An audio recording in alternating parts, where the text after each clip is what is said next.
This is my house. It's where I make all my art and my music. Let's check it out.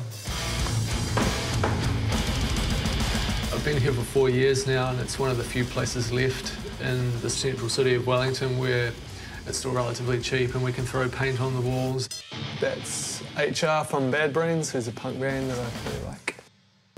My street art was probably the first thing of mine to appear on a public platform and got photographed and put up on websites and in magazines and stuff. I really like a lot of caricature and graffiti art work, which is very exaggerated facial expressions and stuff. So when I draw my characters, I kind of go for that. A lot of people have mentioned that my characters kind of look stoned a lot of the time, and I can see what they mean. I like painting onto old dinnerware plates and stuff because they've got a nice built-in frame, like silverware.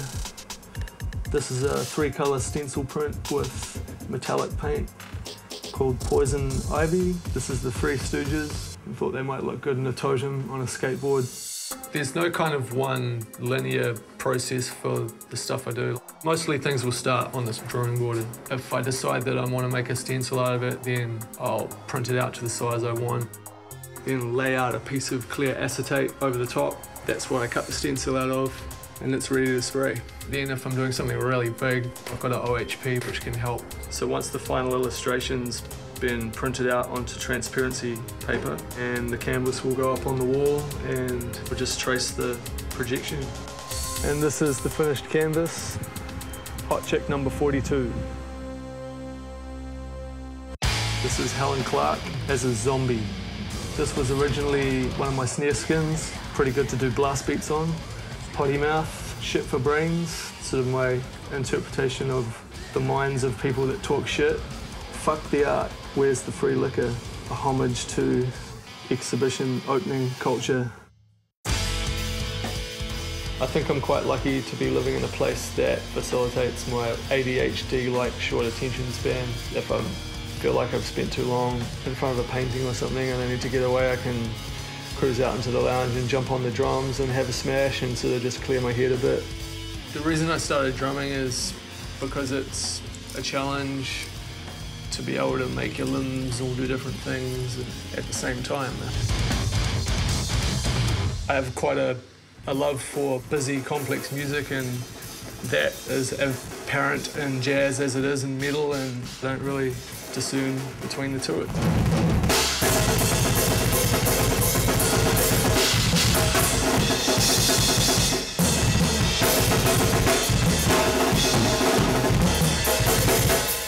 Let me give you another version because that's pretty shit.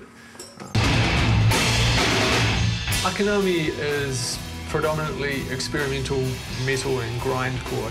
A lot of the music is kind of a bit more spacious and roomy and very atmosphere orientated, and it can be a challenging listen.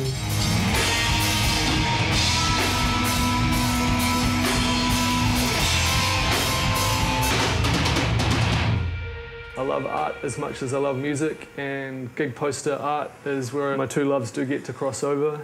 This was a Akanami Dial and This City Sunrise gig poster, Monsters from the Deep. This is one of my favourite gig posters, George Bush's decapitated head being used as a bong. I designed this poster for the Horse, the band tour, and one of my other bands, Ornithologists, are opening for them. I guess the premise for Ornithologist was this piece of paper with a whole lot of bird names, and we kind of laughed at it and thought, that would make really cool song titles. And then suddenly everything sort of started coming together.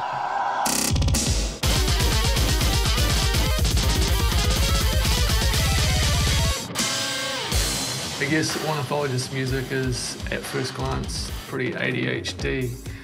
The best way to describe it would be a combination between electro, breakbeat, death metal. It's pretty much anything goes. In the death metal scene and the heavy metal scene, there's a lot of bands that are called da-da-da-ist or like necrophagist or psychophagist. An ornithologist, by definition, is someone that studies birds, a bird watcher. Each little track is supposed to be its own kind of bird song, and The names of the songs reflect that, I guess. Like the shining honey creeper and the long whiskered owlet. It's not all just tweet, tweet, tweet. There's like some really otherworldly sounding sounds that they can produce.